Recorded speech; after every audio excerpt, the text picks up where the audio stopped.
Kerajaan Sarawak lulus sejumlah peruntukan, pastikan kebajikan gelandangan. Langsung sahaja bersama-sama Buma Wen di Kuching. Buma, silakan.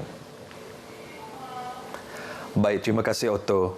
Kerajaan Sarawak lulus peruntukan 1.3 juta ringgit untuk tempat transit gelandangan TTG di negeri ini. Peruntukan diluluskan Premier Dato' Patinggi Tan Sri Abang Johari Tonopeng pada mesyuarat Kabinet Negeri semalam.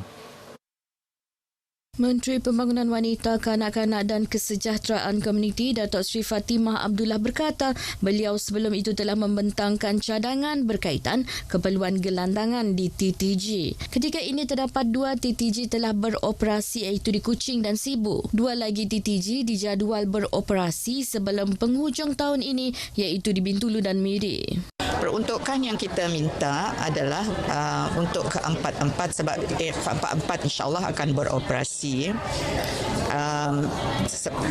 Jumlahnya agihannya mengikut keperluan di satu-satu tempat dan juga bilangan gelandangan.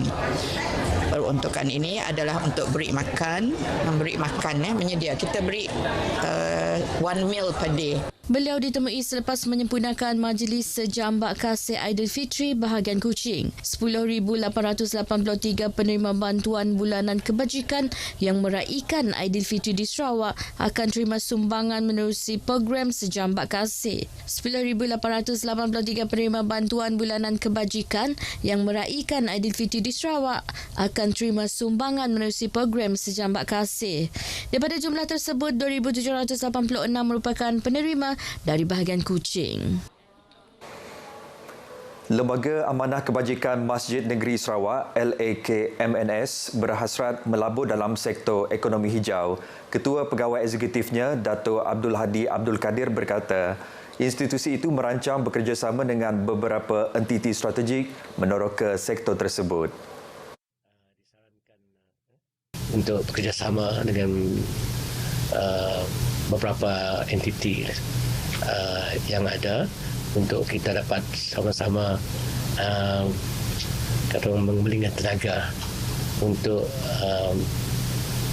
menjanakan revenue yang sustainable.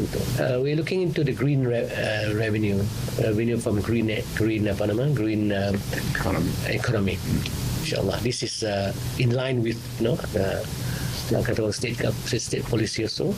Usaha itu juga dapat pastikan kelangsungan kebajikan dan penyelenggaraan masjid tanpa terlalu bergantung kepada bantuan kerajaan. Setakat ini, kedudukan kewangan dan pengurusan LAKMNS adalah stabil, malah mendapat perhatian pihak luar yang disifatkan berdaya tahan dan progresif. Beliau ditemui pemberita selepas mengadakan kunjungan hormat terhadap Premier Dato' Patinggi Abang Johari Tun Openg di Kuching. Baik, Premier hari ini turut terima kunjungan hormat daripada Mufti Sarawak, Datuk Kipli Yassin yang akan bersara esok selepas 16 tahun berkhidmat dengan Jabatan Mufti Sarawak.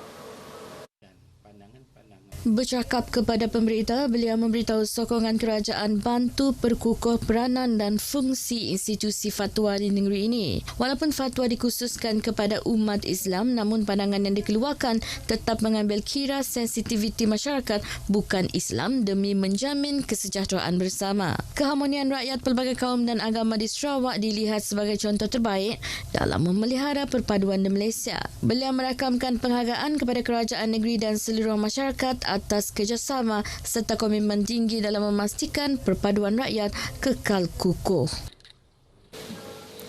Keselamatan kebakaran perlu diberi keutamaan khususnya menjelang musim perayaan. Timbalan Premier Dato' Amar Dr. Sim Kushian berkata, aspek pendidikan, pencegahan awal dan penglibatan komuniti dapat mengelak insiden kebakaran rumah.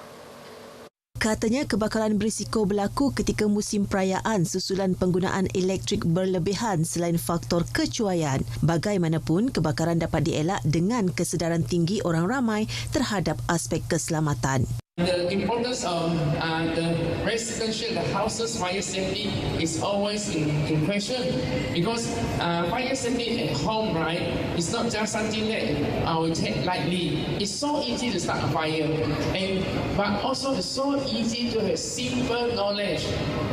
A simple knowledge, the first 5 minutes you know what to do, you can avoid disasters. Datuk Amar Dr. Sim berkata demikian pada pelancaran Ops Siaga Raya dan Kempen Keselamatan Kebakaran Jabatan Bomba dan Penyelamat Malaysia JBPM Sarawak di Miri. Beliau menghargai komitmen jabatan itu bukan sahaja dalam operasi menyelamat tetapi sebagai rakan strategik komuniti melalui pendidikan dan latihan keselamatan kebakaran.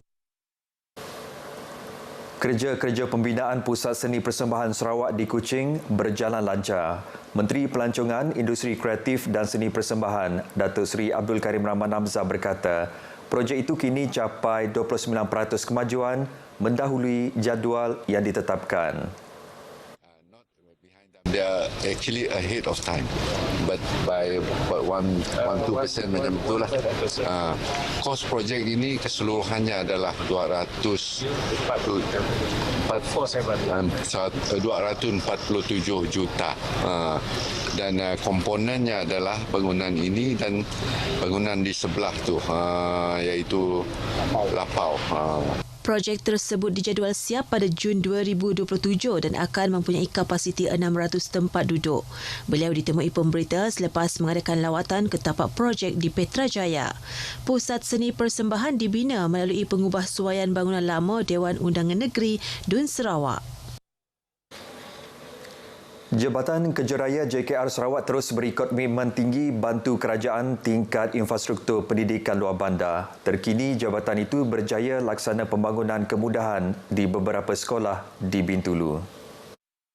Sekolah yang dapat manfaat ialah Sekolah Kebangsaan Ulu Kakus Tatau. Projek merangkumi pembinaan 1 blok asrama perempuan, 1 blok asrama lelaki dan Dewan Makan. Turut dibina bangunan prasekolah, blok pentadbiran dan rumah guru. Manakala pembangunan infrastruktur di Sekolah Kebangsaan Keseng meliputi pembinaan blok pentadbiran, asrama lelaki dan asrama perempuan. Komponen lain termasuk pembinaan Dewan Makan dan 2 blok kediaman guru. JKR Sarawak turut berjaya siapkan projek gantian penuh Sekolah Kebangsaan Hermanus Asan di Sebau. Antara kemudahan yang dibina termasuk bilik darjah, asrama, Dewan Makan, rumah guru, blok pentadbiran serta kemudahan sokongan lain. Kesemua projek berkenaan akan sediakan persekitaran pembelajaran yang lebih selesa, selamat dan kondusif kepada murid serta warga pendidik.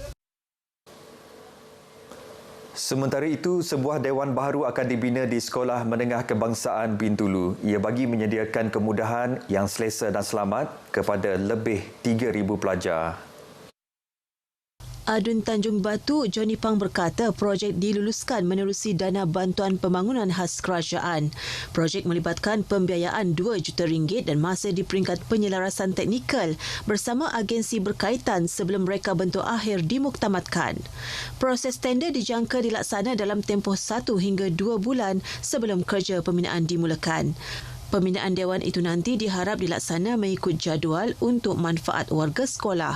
Johnny ditemui media selepas melawat ke tapak projek berkenaan di SMK Bintulu.